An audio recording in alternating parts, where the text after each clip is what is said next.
अध्याय 11 प्रार्थना। एक दिन ईसा किसी स्थान पर प्रार्थना कर रहे थे। प्रार्थना समाप्त होने पर उनके एक शिष्य ने उनसे कहा, प्रभु, हमें प्रार्थना करना सिखाइए, जैसे यूहन्ना ने भी अपने शिष्यों को सिखाया। ईसा ने उनसे कहा, इस प्रकार प्रार्थना किया करो, पिता, तेरा नाम पवित्र माना जाए, तेरा राज्य आए, हमें प्रतिदिन हमारा दैनिक आहार दिया कर, हमारे पाप क्षमा कर, क्योंकि हम भी अपने सब अपराधियों को क्षमा करते हैं, और हमें परीक्षा में न डाल। दुराग्रह करने वाला मित्र। फिर ईसा ने उनसे कहा, मान लो कि तुम में कोई आधी रात को अपने किसी मित्र के पास जाकर कहे, दोस्त, मुझे 3 रोटियां उधार दो, क्योंकि मेरा एक मित्र सफर में मेरे यहां पहुंचा है और उसे खिलाने के लिए मेरे पास कुछ भी नहीं है। और वो भीतर से उत्तर दे, मुझे तंग ना करो, अब तो द्वार बंद हो चुका है, मेरे बाल बच्चे और मैं, हम सब बिस्तर पर हैं, मैं उठकर तुमको नहीं दे सकता। मैं तुमसे कहता हूं, वो मित्रता के नाते भले ही उठकर उसे कुछ न दे, किंतु उसके आग्रह के कारण वो उठेगा और उसकी आवश्यकता पूरी कर देगा। प्रार्थना का प्रभाव। मैं तुमसे कहता हूं, मांगो और तुम्हें दिया जाएगा, ढूंढो और तुम्हें मिल जाएगा, खटखटाओ और तुम्हारे लिए खोला जाएगा, क्योंकि जो मांगता है उसे दिया जाता है, जो ढूंढता है उसे मिल जाता है, और जो खटखटाता है उसके लिए खोला जाता है। यदि तुम्हारा पुत्र तुमसे रोटी मांगे, तो तुम में से ऐसा कौन है जो उसे पत्थर देगा? अथवा मछली मांगे तो मछली के बदले उसे सांप देगा? अथवा अंडा मांगे तो उसे बिच्छू देगा?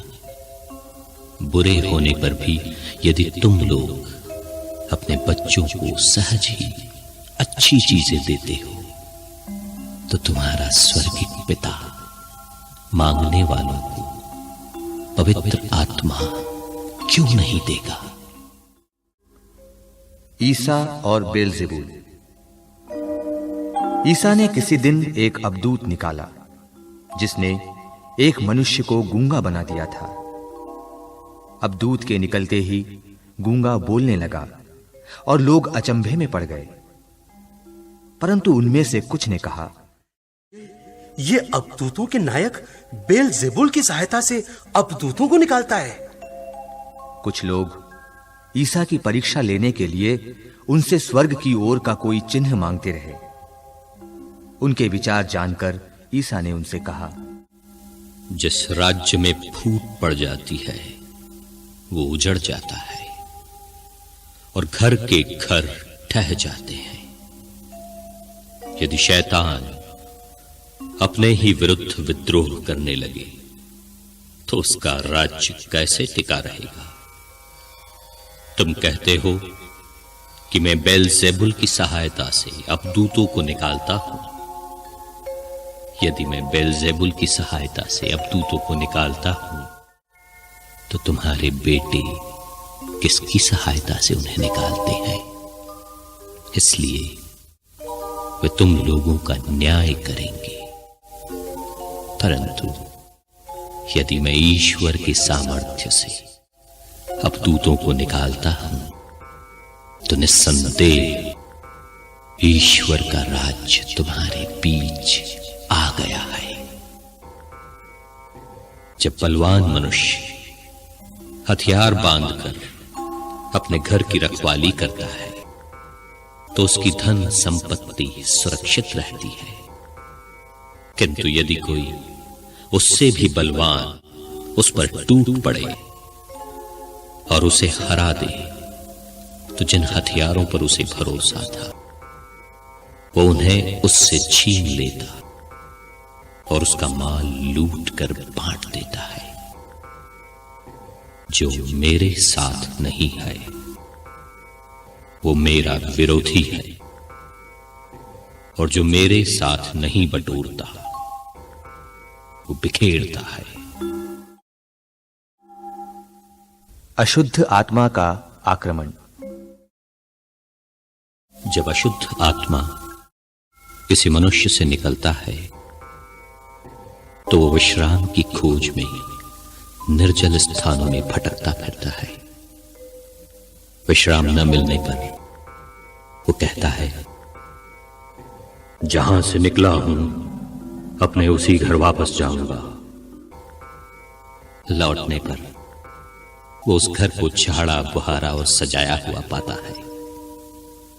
तब वो जाकर अपने से भी बुरे 7 अबदूतों को ले आता है और वे उस घर में घुसकर वहीं बस जाते हैं।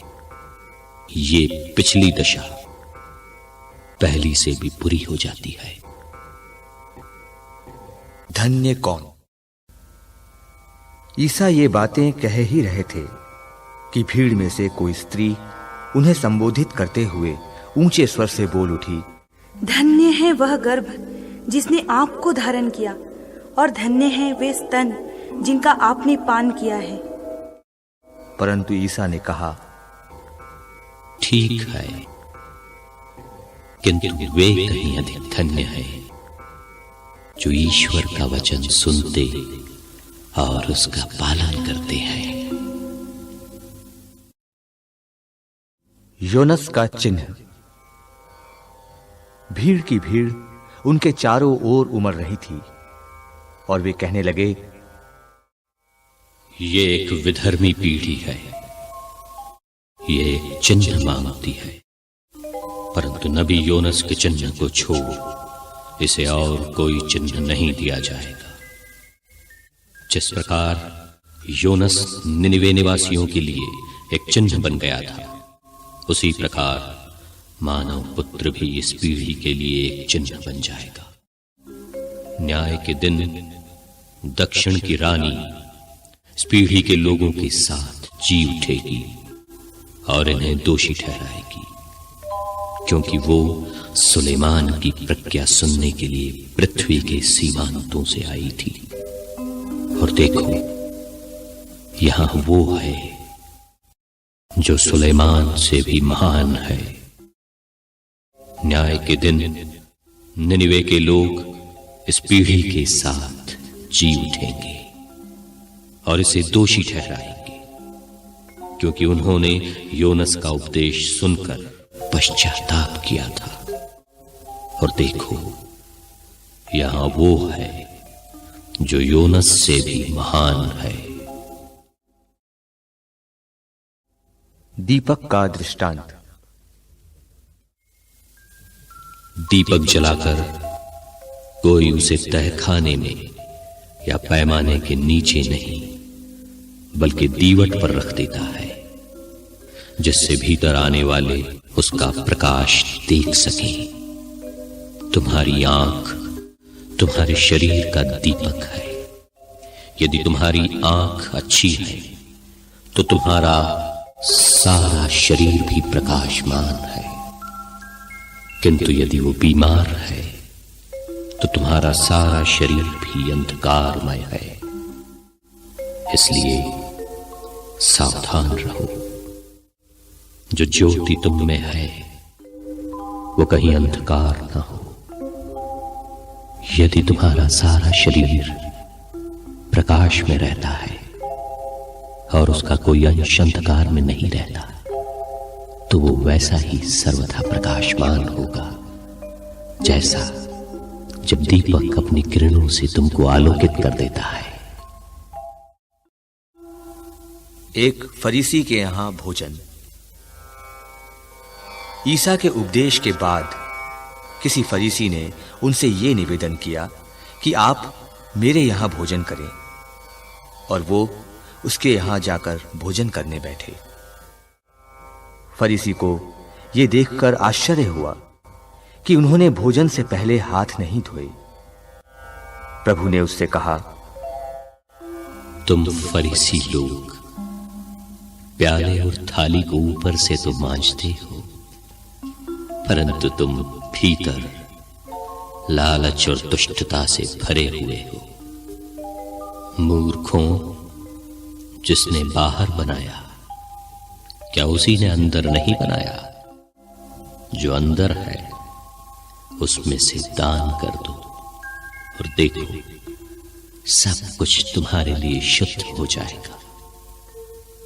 फरीसियों, धिक्कार तुम लोगों को, क्योंकि तुम पुदीने, रासने और हर प्रकार के साग का दशमांश तो देते हो, लेकिन न्याय और ईश्वर के प्रति प्रेम की उपेक्षा करते हो। इन्हें करते रहना और उनकी भी उपेक्षा नहीं करना तुम्हारे लिए उचित था।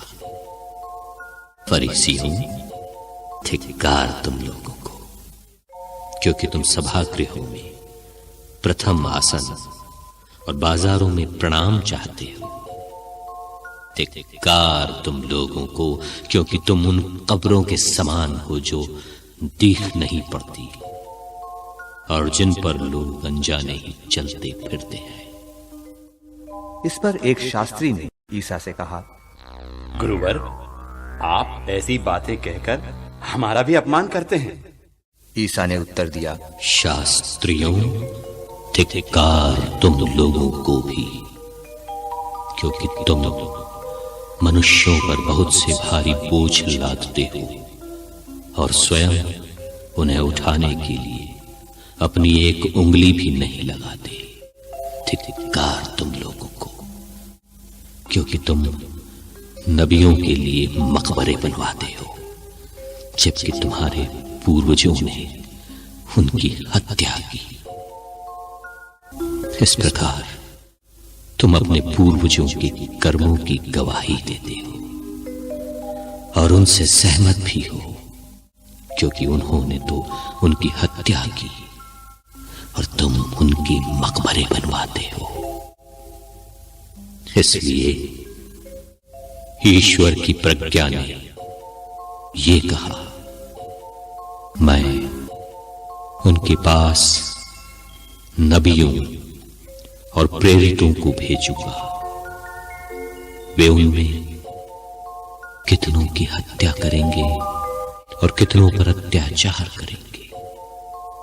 इसलिए संसार के आरंभ से जितने नबियों का रक्त बहाया गया है, हाबिल के रक्त से लेकर जकरियस के रक्त तक, जो वेदी और मंदिर गर्भ के बीच मारा गया था, उसका हिसाब इस पीढ़ी को चुकाना पड़ेगा।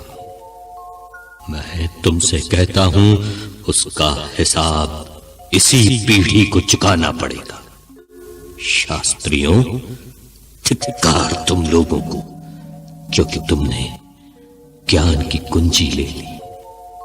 तुमने स्वयं प्रवेश नहीं किया और जो प्रवेश करना चाहते थे उन्हें रोका। जब ईसा उस घर से निकले तो शास्त्री और फरीसी बुरी तरह उनके पीछे पड़ गए और बहुत सी बातों के संबंध में उनको छेड़ने लगे। वे इस ताक में थे कि ईसा के किसी न किसी कथन में दोष निकाल ले।